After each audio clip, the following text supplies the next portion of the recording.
ये हमको लग रहा है। सही बात बोल रहे हैं क्या? ठीक बात बोल रहे हैं। अब सुनो ध्यान से। तो वहाँ पर स्वतंत्रता का प्रतीक किसको बनाया गया? महिला को। तुम किसी भी जगह पर जाओ, सबसे ज़्यादा शक्ति किसके पास है? पावर महिलाओं के पास।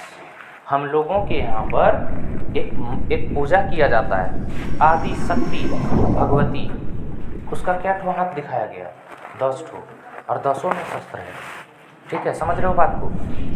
इससे ज़्यादा पावरफुल हिंदू धर्म में और कोई है ही नहीं। समझ पा रहे हो बात को? मतलब महिलाओं को हम लोग कितना बड़ा मानते हैं, सोचो। ठीक है, और एक महिला लोग तुम लोग हैं तो आपस में गप करने लग जाती है। अपना इम्पोर्टेंस समझो, तुम लोग कितना इम्पोर्टेंस तुम लोग को दे रहे हैं हम लोग। लड़कों का इज्जत करना सीखो। हम लोग भी देवता से कम नहीं है। ठीक है, ये सब कोई लड़का थोड़ी है, देवता है सब स्वर्ग से आया है। अब सुनो ध्यान से फिर आगे। उसके बाद ध्यान दो, यहाँ भी आप ज्ञानोदय की मसाल को पहचान सकते हैं जो उसके हाथ में है, और दूसरे में मनुष्य के अधिकारों का घोषणा पत्र। प्रतिमा के सामने जमीन पर निरंकुश संस्थानों के ध्वस्त अवशेष बिखरे हुए हैं। शौर्यों के कल्पनादर्श में दुनिया के लोग अलग राष्ट्रों के समूहों में बटे हुए हैं, जिनकी पहचान उनके कपड़े और राष्ट्रीय पोशाक से होती है। ध्यान से समझना बच्चों, यहाँ पर क्या किया गया है? एक प्रकार का कपड़ा लोग पहन के जा रहे हैं जो राष्ट्रीयता का प्रतीक है। समझना ध्यान से। जो राजतंत्र का सिंबल है वो बिखर चुका है। इस दुनिया में जब जब अहंकार का कोई महल खड़ा होगा तो कोई ना कोई ऐसा गरीब आदमी पैदा होगा जो उस अहंकारी महल को क्या करेगा? ध्वस्त कर देगा, तोड़ देगा। कोई उपाय नहीं है, वो टूटना ही है। सोचना ध्यान से। इस दुनिया में एक अहंकारी व्यक्ति हुआ रावण। ठीक है, हाँ।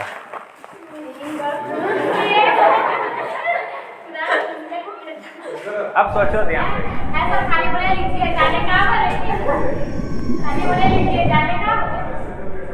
वो हम लोग का पहले बात हो चुका है। अब सुनो ध्यान से। यही प्रॉब्लम है लड़का लोग और लड़की लोग का अंडरस्टैंडिंग में। यही प्रॉब्लम है। लड़का का अगर शादी लग गया और एक बार मिस कॉल मार दिया, इसका मतलब वो निमंत्रण ही दिया है। और लड़की लोग को जाके पूछना पड़ा जाएगी कि नहीं जाएगी, क्या को गाड़ी भेजना पड़ेगा, स्कॉर्पियो भेजना है, बैलगाड़ी से जाएगी। ठीक है, समझ रहे हो बात को? हम लोग का यही अंडरस्टैंडिंग है। मुस्कुरा दिया मतलब हमको बुला रहा है। ठीक है, समझ रहे हो बात को? तुम लोग बोल रहे हैं ना लड़का लोग देवता होता है, समझा करो तुम लोग। हम लोगों का फीलिंग सबसे पवित्र है। अब सुनो ध्यान से इधर। फिर क्या हुआ बच्चों? ध्यान दीजिए इधर। स्वतंत्रता की मूर्ति से कहीं आगे इस जुलूस का नेतृत्व कर रहे हैं संयुक्त राज्य अमेरिका और स्विट्जरलैंड, जो तब तक राष्ट्र राज्य बन चुके थे। ध्यान से समझना। इस स्वतंत्रता का नेतृत्व कर रहे हैं 2 देश। एक कौन? संयुक्त राज्य अमेरिका, और दूसरा कौन सा? स्विट्जरलैंड। तब तक यूएसए और स्विट्जरलैंड स्वतंत्र हो चुके थे। और जो आदमी स्वतंत्र हो चुका है उसको हम लोग फॉलो कर करके हम लोग भी स्वतंत्र हो सकते हैं। जो आदमी पढ़ने सीख गया है उसके आसपास अगर हम लोग बैठेंगे तो हम लोग भी कुछ कुछ पढ़ने सीख ही जाएंगे। समझ पा रहे हो बात को? है ना? जो जिस चीज़ को जानता है उसके आसपास जाने से हम लोग 2-4% सीख जाते हैं। वो भले हमको न सिखाए। ठीक है, अगर तुम्हारे अंदर काबिलियत है, सोचो एकलव्य को गुरु ने क्या कर दिया था? सिखाने से मना कर दिया, तुमको नहीं सिखाएंगे, नीच आदमी है तुम। उसने क्या किया? फोटो से देख के सीख लिया। सोचो कितना कमाल का लड़का रहा होगा वो। ठीक है, समझ पा रहा है बात को? कितना जबरदस्त काबिलियत रहा होगा उसके अंदर, है ना? अब समझना ध्यान से। उसी तरह से अमेरिका को, स्विट्जरलैंड को बाकी सारे देश फॉलो कर रहे हैं और फॉलो करके अपने आप को स्वतंत्र करने का प्रयास कर रहे हैं। ठीक है, अब समझना ध्यान से। फिर क्या बोल रहा है इसके बाद? फ्रांस जो क्रांतिकारी तिरंगे से पहचाना जा सकता है, प्रतिमा के पास अभी अभी पहुंचा है। उसके पीछे जर्मनी के लोग हैं जो काला, लाल और सुनहरा झंडा थामे हैं। ध्यान से समझना। पहले यूएसए, फिर स्विट्जरलैंड, और उसके बाद कौन है? फ्रांस। और फ्रांस के बाद कौन है? फ्रांस के बाद कौन है? जर्मनी। ठीक है, मतलब हर कोई जाना कहाँ चाहता है? कहाँ जाना चाहता है? जाना चाहता है स्वतंत्रता के पास। ऊंचाई में सब कोई जाना चाहता है। हम लोग सब चाहते हैं कि क्या करें? सफल हो जाएं। हम लोग सब हंसना चाहते हैं, लेकिन हंसने से पहले क्या करना पड़ेगा? रोना पड़ेगा। नहीं तो हंसने का मजा क्या है? ठीक है, इसीलिए तुम लोग को पीटते हैं कभी कभी, ठीक है। पहले रो, उसके बाद हंसो, देखो मजा आएगा उसमें। अभी देखना पीटेंगे तुम लोग को थोड़ा देर, ठीक है। अब सोचना ध्यान से। यह दिलचस्प है कि जिस समय सॉर्यू ने यह छवि निर्मित की, जर्मन लोग तब तक संयुक्त राष्ट्र का हिस्सा नहीं बने थे।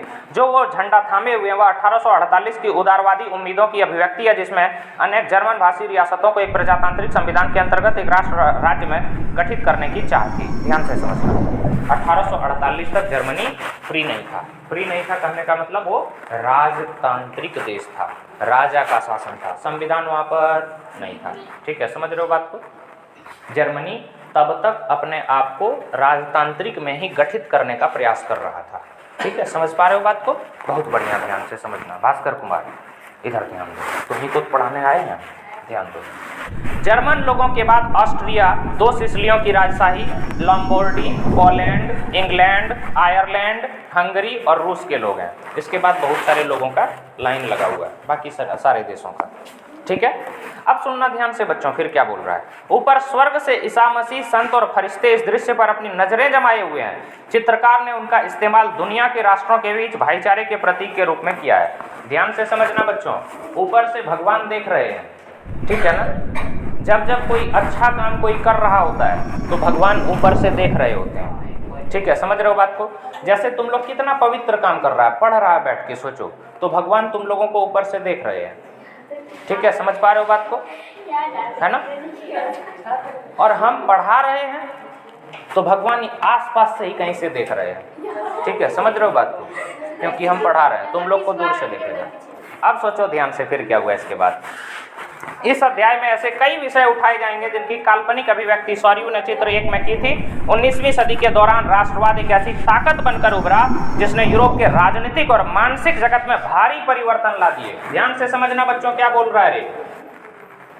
इसने सिर्फ एक काल्पनिक चित्र बनाया और काल्पनिक चित्र बनाने के कारण ये रियलिटी में बदल गया। सोचो ध्यान से, जब ये घर बना होगा तो ये घर वाले पेपर पर बना होगा कि ऐसे हॉल होगा, इधर सीढ़ी होगा, इधर गेट लगेगा, लेकिन वही काल्पनिक चीज आज सच हो गया कि नहीं हो गया? सोचो ध्यान से। मतलब जो कल्पना हम लोग करते हैं, जो सोचते हैं, वो होता है कि नहीं होता है? अगर सच्चे दिल से करो और अगर सही हो तो हो जाता है, पर हम लोग सच्चा कल्पना करते नहीं है, हम लोग कुछ अलग सोचते हैं। तुम लोग सब कुछ ना कुछ सोचता होगा, ठीक है। समझ रहे हो कि काश ये हो जाता, नहीं होगा, वो भगवान करे वो नहीं हो, ठीक है, क्योंकि तुम लोग घटिया ही सोचेगा, ये हमको पता है, ठीक है। अब सोचना ध्यान से, फिर क्या। फिर देखो इधर बच्चों, इन परिवर्तनों से अंततः यूरोप के बहुराष्ट्रीय वंशी साम्राज्यों के स्थान पर राष्ट्र राज्य का उदय हुआ। राष्ट्रवाद ने पूरा यूरोप को एकदम हिला डाला, ठीक है। समझ रहे हो बात को? और यूरोप में जहां जहां राजा था, सारे राजा कैंसिल हो गए, ठीक है। और सभी जगह पर उदय हुआ राष्ट्र राज्य का। मतलब सभी देश ऐसे देश बने जहां पर नागरिकों का अब क्या उसको बोलते हैं, अस्तित्व में आना शुरू हुआ। पहले लोग नागरिक नहीं थे, क्या थे? प्रजा थे, क्योंकि हम लोग गुलाम थे। तो गुलाम है तो हम लोग अपने आप को नागरिक कह सकते हैं क्या? नहीं। पर अब हम लोग नागरिक हैं। और नागरिक कहने का मतलब क्या हुआ? नागरिक कहने का मतलब ये हुआ कि हम लोगों को बहुत सारा अधिकार मिला और साथ ही साथ कुछ दायित्व भी मिला हम लोगों को, ठीक है। समझ रहे हो? हम लोगों को देश ने कुछ दिया और बदले में देश हम लोगों से कुछ उम्मीद करेगा कि नहीं करेगा? कुछ उम्मीद भी करेगा हम लोगों से। हालांकि हम लोग देश को कुछ देंगे, कैसे नहीं देंगे, दे ही तो रहे हैं। ये जो तुम पढ़ रहा है ये क्या कर रहा है? देश का ही निर्माण कर तो रहा है, ठीक है। समझ रहे हो? इससे खूबसूरत चीज और क्या हो सकता है दुनिया में पढ़ने से बढ़िया? सोचो, तुम लोग पढ़ते पढ़ते थक जाता है, फिर भी पढ़ता है तुम लोग, कितना महान आदमी है तुम लोग, है ना। और पढ़ते पढ़ते थक जाता है, फिर बीच बीच में गप भी कर लेती है। ये और महानता का पराकाष्ठा को पार कर दिया, ठीक है। समझ रहे हो बात को? अब समझना ध्यान से, फिर क्या। यूरोप में लंबे समय से एक ऐसे आधुनिक राज्य की गतिविधियां और विचार विकसित हो रहे थे जिसमें स्पष्ट रूप से परिभाषित क्षेत्र पर प्रभुसत्ता एक केंद्रीय शक्ति की थी। लेकिन राष्ट्र राज्य में न केवल उनके शासकों बल्कि उनके अधिकांश नागरिकों में एक साझा पहचान का भाव और साझा इतिहास या विरासत की भावना थी। ध्यान से समझना बाबू लोग, नागरिक होने का मतलब ये हो गया किसी देश का कि हम लोगों का कुछ साझा पहचान है। हम लोग बेशक एक जाति के नहीं है, हो सकता है एक धर्म के नहीं है, एक विचार नहीं है हम लोगों का, एक गांव के नहीं है, इसके बावजूद हम लोग एक हैं कि नहीं है? सोचो ध्यान से, ठीक है। हम लोगों का एक जो झंडा है, फ्लैग है, हम लोगों को, सारे लोगों को एक जगह पर इकट्ठा करके रख ले रहा है। कितना ताकतवर चीज है, सोचो ध्यान से, ठीक है। समझ रहे हो बात को? अब ध्यान से समझना इधर फिर क्या बोल रहा है। सबसे इंपॉर्टेंट बात अभी बताएंगे तुम लोग को, ये वाला बात सुन लिया तो उद्धार हो जाएगा। लेकिन राष्ट्र राज्य में न केवल उनके शासकों बल्कि उसके अधिकांश नागरिकों में एक साझा पहचान का भाव और साझा इतिहास या विरासत की भावना थी। साझेपन की यह भावना अनंत काल से नहीं थी, यह संघर्षों और नेताओं तथा आम लोगों की सरगर्मियों से निर्मित हुई थी। ध्यान से समझना बच्चों, अगर कोई राजस्थान का सैनिक बॉर्डर पर शहीद होगा तो क्या सिर्फ वो राजस्थान का है? क्या वो हम लोगों का भी है, वो हम लोगों का भी कोई न कोई लगेगा, वो हिंदुस्तानी है।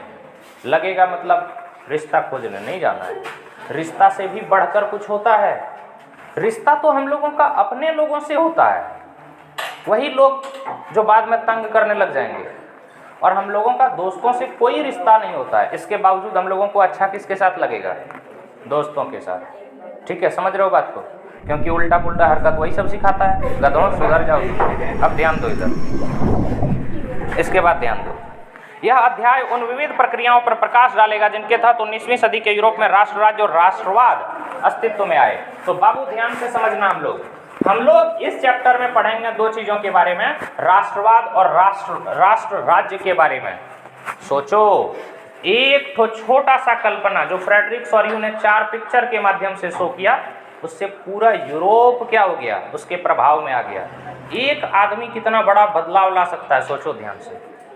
समझ रहे हो बात को? सोचो, हिंदू धर्म से जब सभी लोग बौद्ध धर्म और जैन धर्म में जाके सन्यासी बन रहे थे, जब लगने लगा कि भारत खतरा में आने लगा है, तो एक आदमी, छोटा सा लड़का साउथ इंडिया से चला और 4 धाम का स्थापना किया उसने।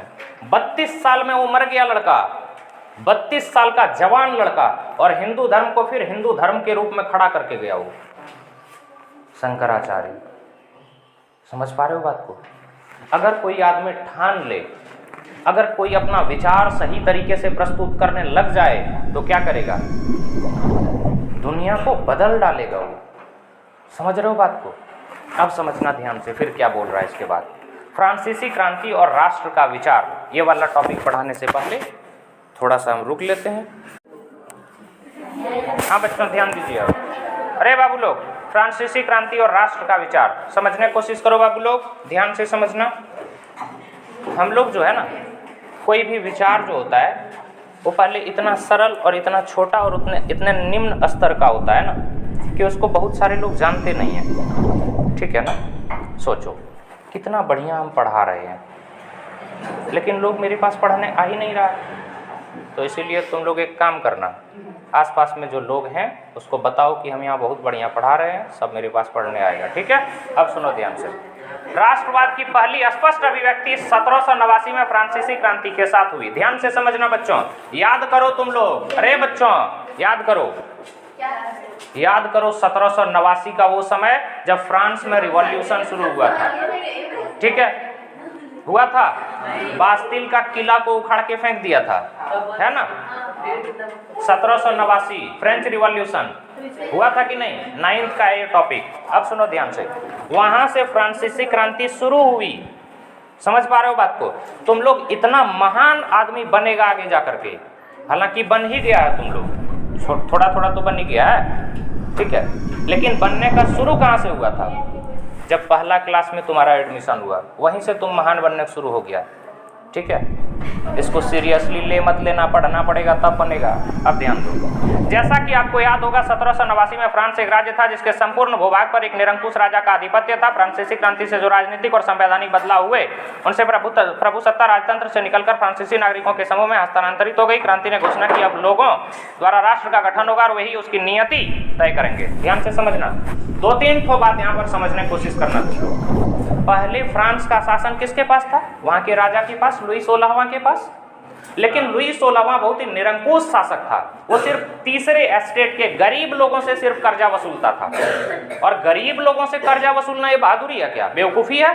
तो गरीब लोग अपने फॉर्म में आ गए कि अब तुमको छोड़ेंगे नहीं, तो राजा को क्या कर दिया, हटा दिया, साइड करके उसको फांसी पर चढ़ा दिया, और उसकी जो पत्नी थी उसको भी फांसी पर चढ़ाया। ठीक है, समझ रहे हो बात को? और दूसरा सबसे इंपॉर्टेंट बात क्या हुआ, वहाँ तो सबसे पहले संविधान लागू हुआ, और संविधान लागू होने के बाद धीरे धीरे धीरे धीरे वहाँ पर क्या हुआ, जो नागरिक जो प्रजा थे वहाँ पर लोग, उसको किस में बदला गया, नागरिक में बदला गया, सबको अधिकार दिया गया। ठीक है, समझ रहे हो बात को? और अंततः 1946 में महिलाओं को भी वोट देने का अधिकार दे दिया गया। महिला लोग रोने भी लग जाती है बहुत ज़्यादा कि हमको भी चाहिए, हमको भी चाहिए, हमको भी चाहिए। तो 1946 में फ्रांस के लोगों ने क्या कर दिया, वोट देने का अधिकार दिया, जाओ वोट दे ही दो, ठीक है, तुम लोग भी अमर हो जाओ। ठीक है, बहुत बढ़िया बात है। प्रारंभ से ही फ्रांसीसी क्रांतिकारियों ने ऐसे अनेक कदम उठाए जिनसे फ्रांसीसी लोगों में एक सामूहिक पहचान की भावना पैदा हो सकती थी। पितृभूमि और नागरिक जैसे विचारों ने एक संयुक्त समुदाय के विचार पर बल दिया, जिसे एक संविधान के अंतर्गत समान अधिकार प्राप्त थे। ध्यान से समझना बच्चों, जब भी कोई नेता लोग रैली करता है ना, तो वहाँ भाषण शुरू कर देता है, भारत माता की जय। ठीक है, समझ रहे हो बात को, वंदे मातरम। ठीक है, इससे क्या होता है, इससे अलग अलग जो समूह और समुदाय के लोग हैं उनको फील होने लगता है मेरा आदमी है। ठीक है, समझ रहे हो बात को? और फिर सारे लोग बेवकूफ़ बनते हैं इकट्ठे।